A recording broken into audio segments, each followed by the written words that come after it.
Hello my dear friends, कैसे हो आप लोग। आई होप आप सभी बहुत ही अच्छे होंगे। तो हम पढ़ रहे हैं क्लास 10th का केमिस्ट्री चैप्टर 1, जिसका नाम है रासायनिक अवक्रियाएं एवं समीकरण। इस चैप्टर का 2 वीडियो पहले ही हम आपको दे चुके हैं। आज इस चैप्टर का तीसरा लेक्चर होने वाला है और आज की इस वीडियो में हम जानेंगे कि दहन और ज्वाला क्या होता है। क्या जानने वाले हैं? तो दहन और ज्वाला, दहन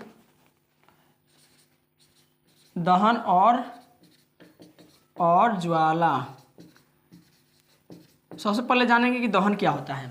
तो आइए जानते हैं सबसे पहले दहन के बारे में। हमारा टॉपिक क्या है? तो दहन क्या है या दहन किसे कहते हैं। तो जब कोई पदार्थ ऑक्सीजन की उपस्थिति में जलता है, तो ऊष्मा और प्रकाश निकलता है। इस प्रक्रिया को क्या कहते हैं? दहन कहते हैं। कैसे बोलेंगे दहन का डिफिनेशन? तो जब कोई पदार्थ ऑक्सीजन की उपस्थिति में जलता है तो ऊष्मा और प्रकाश निकलता है। इस अवक्रिया को दहन कहते हैं। आइए इसका एग्जाम्पल देखते हैं। जैसे कि हम अगर कार्बन को क्या करें, ऑक्सीजन की उपस्थिति में जलाएं तो क्या होगा? तो कार्बन डाइऑक्साइड बनेगा CO2 और प्लस में ऊष्मा बनेगा, ऊष्मा और साथ ही साथ में प्रकाश निकलेगा, ऊष्मा और प्रकाश निकलेगा। ठीक है। कार्बन को अगर ऑक्सीजन की उपस्थिति में जलाएंगे तो कार्बन डाइऑक्साइड बनेगा और इसके साथ साथ क्या होगा? तो ऊष्मा और प्रकाश निकलेगा। अगला यहाँ पे अगर सल्फर को हम जलाते हैं, सल्फर को ऑक्सीजन की उपस्थिति में जलाएंगे तो सल्फर डाइऑक्साइड बनेगा और साथ साथ ऊष्मा बनेगा, ऊष्मा और प्रकाश बाहर निकलेगा, प्रकाश। तो आई होप ये आपको समझ में आया होगा। दहन का डेफिनेशन कैसे बोलेंगे?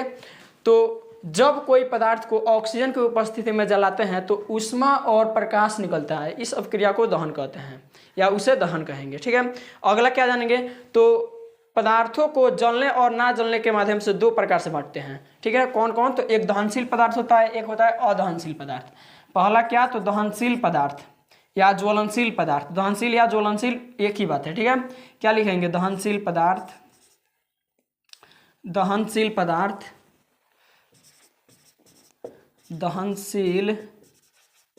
पदार्थ और एक क्या होता है? तो अदहनशील पदार्थ होता है। दहनशील पदार्थ और अदहनशील पदार्थ। सबसे पहले दहनशील पदार्थ किसे कहेंगे? तो वह पदार्थ जो जल जाता है, वह पदार्थ जो क्या हो? जल जाए, वह पदार्थ जो जल जाए उसे ज्वलनशील या दहनशील पदार्थ कहेंगे। वह पदार्थ जो दहन की क्रिया में दहाय हो जाए यानी कि जल जाए उसे ज्वलनशील या दहनशील पदार्थ बोलेंगे। और अदहनशील या अज्वलनशील पदार्थ किसे कहेंगे? तो वह पदार्थ जो दहन की क्रिया में क्या हो? वह पदार्थ जो दहन की क्रिया में ना जले, जो ना जले। ठीक है। वह पदार्थ जो ना जले उसे बोलेंगे अदहनशील पदार्थ। दहनशील पदार्थ में क्या हो जाएगा? जैसे कागज, लकड़ी यानी जितना भी सारा सामान है जो जल जाता है वो हो जाएगा दहनशील पदार्थ में। और अदहनशील या अज्वलनशील पदार्थ में क्या आ जाएगा? जैसे ईंटा, बालू, पत्थर, ये सभी ऐसी चीजें होती हैं जो आग लगाने पर आग उसमें नहीं लगता है और नहीं जलता है। तो इस प्रकार से हम ऑक्सीजन क्या है कि दहन के माध्यम से यानी कि कोई किसी पदार्थ में कौन सा पदार्थ जल रहा है, कौन पदार्थ नहीं जल रहा है, इसके माध्यम से 2 प्रकार से बांट सकते हैं, दहनशील और अदहनशील। ठीक है। तो अगला टॉपिक क्या है? तो अब हम जानने वाले हैं कि दहन के लिए आवश्यक शर्तें, यानी कि किसी भी चीज के जलने के लिए क्या क्या शर्तें हैं, यानी कि क्या क्या चाहिए। ठीक है। क्या हो जाएगा अगला टॉपिक? दहन के लिए आवश्यक शर्तें। दहन के लिए आवश्यक शर्तें। दहन के लिए क्या आवश्यक शर्तें होती हैं इसके बारे में जानेंगे। तो सबसे पहला शर्त क्या हो जाएगा? तो दहनशील पदार्थ की उपस्थिति। दहनशील पदार्थ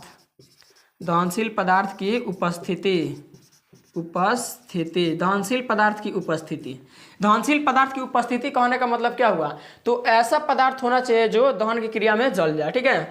जलने वाला पदार्थ होना चाहिए। जैसे कि अगर ईंटा, बालू और पत्थर को हम आग लगाएंगे उसमें तो क्या होगा? कभी भी नहीं जलेगा। तो जलने के लिए क्या होना चाहिए? तो दहनशील पदार्थ का होना अनिवार्य है। ठीक है।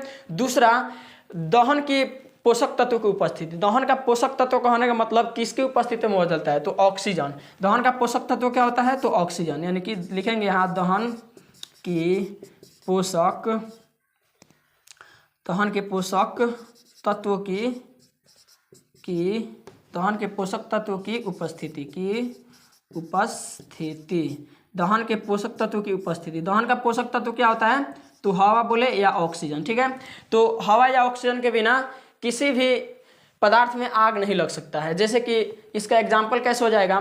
तो एक कैंडल को हम जला के रख देते हैं तो जब तक उस समय तक जलता रहता है जब तक कि वो खत्म नहीं होता है। लेकिन उसी कैंडल को अगर जलाकर हम क्या करें, एक कांच के बर्तन से उसको ढक दे या किसी भी बर्तन से ढक देंगे तो वह कुछ समय के बाद बुझ जाता है। इसका कारण क्या हुआ कि उसको ऑक्सीजन या हवा नहीं मिल रहा है, इसलिए वह बुझ जाता है। तो किसी भी पदार्थ को दहन होने के लिए किसी पदार्थ को दहन होने के लिए क्या चाहिए या जलने के लिए क्या चाहिए? तो हवा जरूरी होता है। तीसरा क्या हो जाएगा? तो तीसरा ज्वलन ताप की उपस्थिति प्राप्ति। ज्वलन ताप की प्राप्ति। ज्वलन ताप ताप क्या होता है? तो ज्वलन ताप वह होता है, बोलेंगे ज्वलन ताप किसे कहेंगे? तो वह न्यूनतम ताप जिस पर पहुंचने के बाद कोई भी पदार्थ जलना शुरू कर देता है। वह न्यूनतम ताप जिस पर पहुंचने के बाद कोई भी पदार्थ जलना शुरू कर देता है उसे उस ताप का ज्वलन ताप कहते हैं।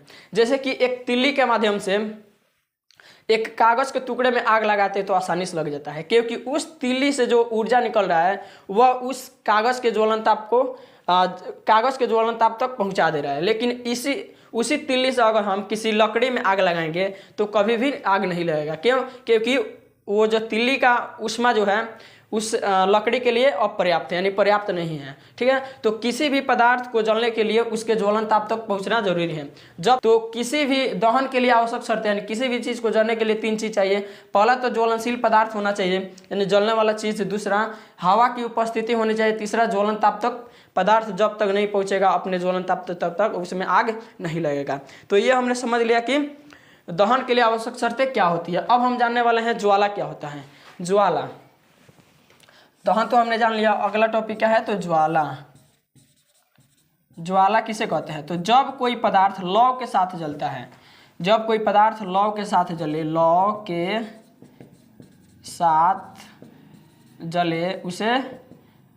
उसे ज्वाला कहते हैं। जब कोई पदार्थ लौ के साथ जले उसे ज्वाला कहते हैं। ज्वाला कहते हैं। जब कोई पदार्थ लौ के साथ जले उसे ज्वाला बोलेंगे। अब ज्वाला के बारे में थोड़ा हमें जानना है, मोमबत्ती के ज्वाला क्षेत्रों के बारे में जानना है। जैसे कि एक कैंडल यहाँ पे बना लेते हैं, यहाँ पे एक कैंडल ऐसे बना लेते हैं, यहाँ पे ऐसे करके ऐसे कैंडल यहाँ पे बना लेते हैं। ये इसका लौ हो गया, ठीक है। एक और इसमें परत होता है ऐसे, और ये हो गया, ठीक है। तो ऐसे हमने क्या किया, कैंडल बना लिया। इसमें मोमबत्ती की 3 ज्वाला क्षेत्र होता है। पहले वाले को कहा जाता है प्रकाशहीन मंडल। प्रकाशहीन मंडल। दूसरे को कहा जाता है, दूसरे को बोलते हैं प्रकाशमान मंडल। और तीसरा जो होता है ये लास्ट वाला, इसको केंद्रक मंडल बोला जाता है। केंद्रक मंडल। ये जो प्रकाशहीन मंडल होता है इसमें प्रकाश पूर्ण रूप से मिलता है, ठीक है। यहाँ क्या होता है, ऑक्सीजन की पर्याप्त उपस्थिति में होता है, या क्या होता है, तो O2 की पर्याप्त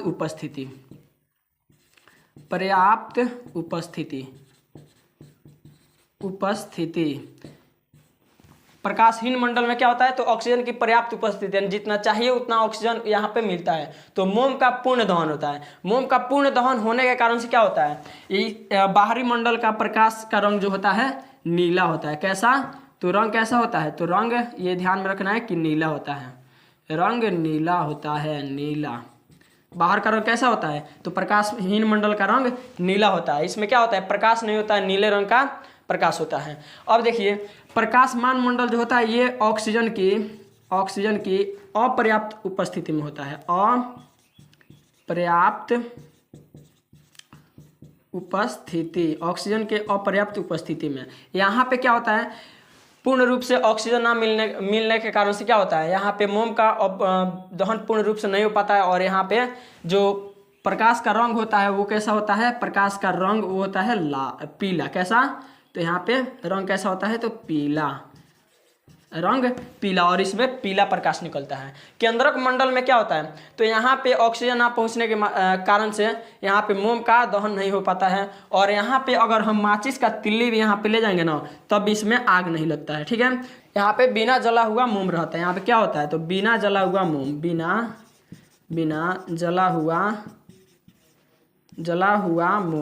जला हुआ मोम यहाँ पे रहता है। यहाँ पे दिया सलाई अगर ले जाए जाए, बत्ती ले जाए, उसका माचिस की बत्ती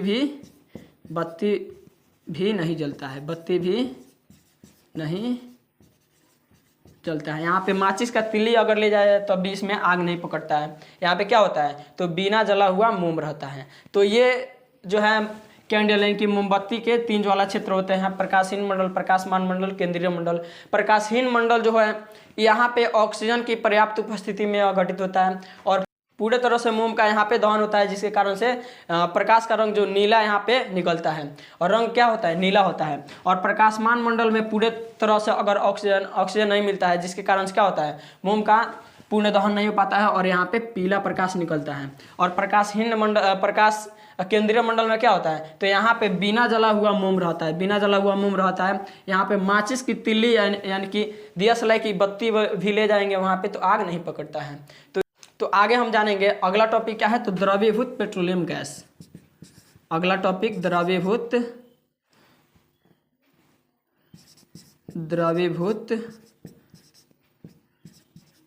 पेट्रोलियम गैस, द्रवीभूत पेट्रोलियम गैस, जिसे एलपीजी कहा जाता है। एलपीजी का फुल फॉर्म क्या होता है, यानी पूरा नाम, तो लिक्विफाइड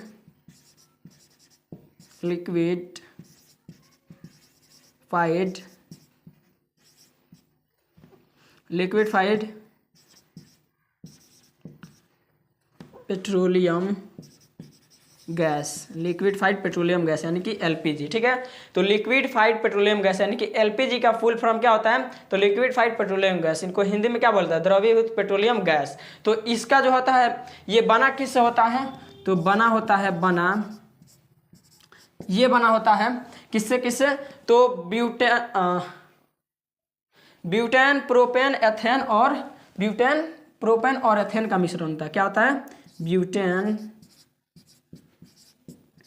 प्रोपेन तथा एथेन का मिश्रण, ब्यूटेन प्रोपेन और एथेन का मिश्रण होता है। अगर एलपीजी यानी लिक्विफाइड पेट्रोलियम गैस का मुख्य अवयव पूछा जाए तो क्या होता है, तो ब्यूटेन होता है। मुख्य अवयव क्या होता है, तो ब्यूटेन होता है। तो इस प्रकार से ये चैप्टर हमारा खलास हुआ। आप इसका स्क्रीनशॉट लीजिए